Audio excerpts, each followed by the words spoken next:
When Socrates stood in front of the jury of 500, waiting to hear the fate of his life, he was not afraid.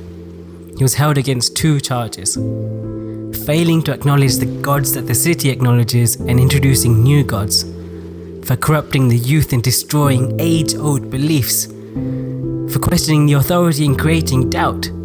He had a choice: kneel and accept his guilt and be pardoned in exile, or die. He chose death. But really the charge was one for opening the eyes of Athens and for the world of philosophy forever. He called himself the gadfly of Athens, to disturb the status quo with simple reasoning, to provoke until the depths of truth are reached, until a definitive answer could be found, or at least until you accept that you simply do not know. And this is why the oracle at Delphi proclaimed him the wisest man of Athens. "All I know," said Socrates, "is that I know nothing." This is where his philosophy began. When you learn to doubt your own cherished beliefs, which are so obviously and profoundly true. How can you be so sure that violence is wrong? If you can justify it for one instance, how can you not justify it for another? How can you be so sure of anything? The image of the old man in his tunic walking the streets of Athens is still vivid in the memory of history. He would gather a crowd onto some shady corner of a street and ask each man to clarify exactly what they meant about everything they ever said and thought. I cannot teach anyone anything, I can only make them think. No one is exempt from having clarity of thought, and so he questioned all. From the lowliest drifter to the highest upper echelons of Athenian society, the gods themselves. Though he himself had his own belief in a god, his own inner voice, the gods of Athens just did not seem plausible.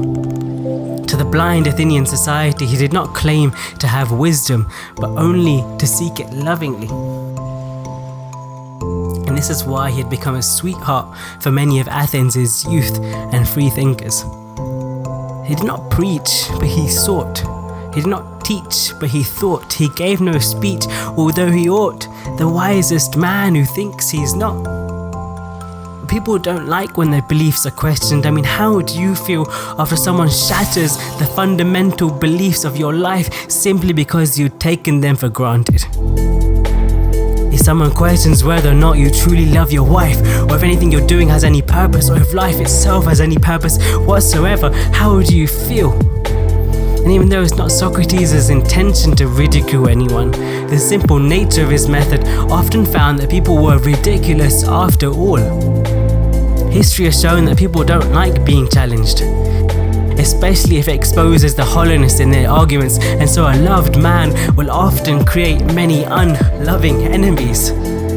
The authorities did not take well to this new revolution, to this new thoughtful Athens. To control the masses, they must be docile.